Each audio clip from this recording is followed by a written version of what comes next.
तसव्वुर करें आप examination hall में बग़ैर किसी तैयारी के, बग़ैर कुछ पढ़े चले जाते हैं, लेकिन इसके बावजूद पासिंग मार्क्स आप ईज़िली हासिल कर लेते हैं।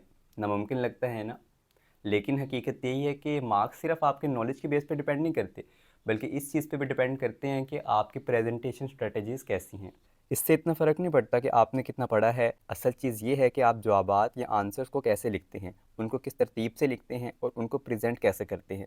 अगर आप ये वीडियो एग्ज़ाम से पहले देख रहे हैं तो आप बहुत लकी हैं, क्योंकि आज हम आपको 9 ज़बरदस्त एग्ज़ाम हैक्स बताने जा रहे हैं, जो आपको एग्ज़ामिनर को इम्प्रेस करने और ज़्यादा मार्क्स लेने में मदद देंगे, चाहे आपकी तैयारी कमज़ोर ही क्यों ना हो। इनमें से मुझे जिसने सबसे ज़्यादा फ़ायदा दिया वो पॉइंट 7 और पॉइंट 8 है, तो चलें शुरू करते हैं। इंस्ट्रक्शंस को गौर से ज़रूर पढ़ें। बहुत से स्टूडेंट सिर्फ इस वजह से मार्क्स को देते हैं क्योंकि वो इंस्ट्रक्शंस ध्यान से नहीं पढ़ते।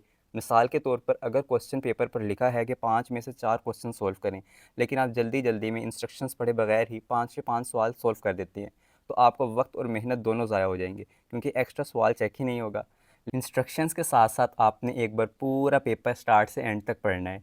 इससे आपको ये फ़ायदा होगा कि सारे क्वेश्चंस एक बार आपकी नज़र से गुजर जाएंगे और आपका माइंड इनके आंसर तलाश करना शुरू कर देगा। आपके साथ बहुत बार ऐसा हुआ होगा कि आपको किसी क्वेश्चन का आंसर नहीं आ रहा होता, लेकिन 4-5 मिनट के बाद जहन में अचानक उसका आंसर आ जाता है। वो इसलिए होता है कि आपका माइंड जो है वो मेमोरी को रिकॉल कर रहा होता है। तो अगर आप पूरा पेपर एक बार स्टार्ट से एंड तक पढ़ेंगे, तो आपका माइंड सारे आंसर्स को रिकॉल करेगा और इस तरह आप आंसर बेहतरीन तरीके से लिख पाएंगे। राइटिंग स्पीड स्टार्टिंग से ही तेज़ रखें। अक्सर स्टूडेंट शुरू में आहिस्ता और ख़ूबसूरत लिखने पर ध्यान देते हैं, लेकिन जब आखिर में वक्त कम रह जाता है तो जल्दी में घसीट घसीट कर लिखते हैं। मैंने ये गलती अपने 12th के उर्दू के बोर्ड एग्ज़ाम में की थी। मैं शुरू में आहिस्ता आहिस्ता कैलीग्राफी करते हुए लिखता रहा, लेकिन आखिर में टाइम कम पड़ने की वजह से चाइनीज़ में पेपर ख़त्म कर कर आया और मेरी तशरीह के 2-3 पार्ट्स रह गए। खूबसूरत हैंड राइटिंग ज़रूरी नहीं, मगर रीडेबल ज़रूर होनी चाहिए। अगर आपकी हैंड राइटिंग बहुत अच्छी नहीं है तो घबराइए मत, बस इस चीज़ का ख्याल रखें कि वो रीडेबल हो। मैंने ऐसे स्टूडेंट्स देखे हैं जिनकी लिखाई खूबसूरत नहीं होती, लेकिन क्योंकि उनके जवाबात साफ़ और आसानी से पढ़े जा सकते हैं, इसलिए उनके मार्क्स नहीं कटते। हाँ, अगर वक्त हो तो अपनी हैंड राइटिंग ज़रूर बेहतर करें, लेकिन अगर एग्ज़ाम्स करीब हैं तो साफ़ और वाज़ेह लिखने पर ध्यान दें।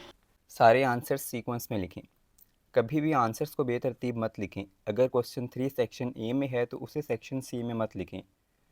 एग्जामिनर 100 कॉपियाँ चेक करता है और अगर आपके जवाब इधर उधर बिखरे हुए हों तो वो तंग आकर नंबर काट सकता है। अगर कोई सवाल नहीं आता तो उसके लिए जगह छोड़ दें और बाद में हल कर लें, मगर तरतीब ख़राब मत करें। कोई सवाल खाली मत छोड़ें। बोर्ड में नेगेटिव मार्किंग तो होती नहीं, तो हर सवाल का जवाब ज़रूर लिखें।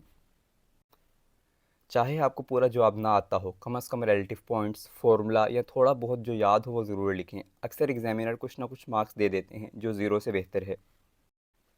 मार्क्स और वर्ड लिमिट के मुताबिक लिखें। कुछ स्टूडेंट्स समझते हैं कि ज़्यादा लिखने से ज़्यादा मार्क्स मिलेंगे, ऐसा नहीं होता। अगर 2 मार्क्स का क्वेश्चन है तो उसमें आपको 3 मार्क्स तो मिल नहीं सकते।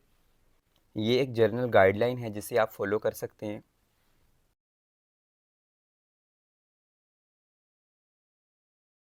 इंपॉर्टेंट्स कीवर्ड को अंडरलाइन करें। एग्जामिनर हर लफ्ज़ को तफसील से नहीं पढ़ता, बल्कि कीवर्ड्स को स्कैन करता है।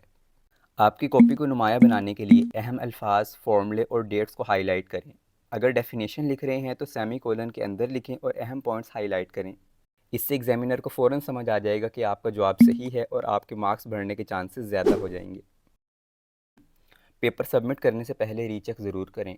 हमेशा आखिरी 10-15 मिनट पेपर को रीचेक करने के लिए ज़रूर रखें। अक्सर स्टूडेंट्स गलती से जवाब छोड़ देते हैं या मैथ के एग्ज़ाम में कैलकुलेशन में मामूली गलतियाँ कर देते हैं, जिससे पूरा पेपर गलत हो सकता है। मुझे याद है मेरा एक दोस्त मैट्रिक में मैथ के एग्ज़ाम में 8 नंबर का थ्योरम छोड़ आया था। रीचेकिंग से ये गलतियाँ पकड़ी जा सकती हैं और आपके कीमती नंबर बच सकते हैं। कॉपी की सफाई का ख्याल रखें। कॉपी जितनी नीट एंड क्लीन और सीक्वेंस में होगी उतना ही अच्छा इंप्रेशन बनाएगी। हर आंसर के बाद 2 लाइंस छोड़ दें। राइट साइड पर एक मार्जिन छोड़ दें ताकि एग्जामिनर मार्क लिख सके।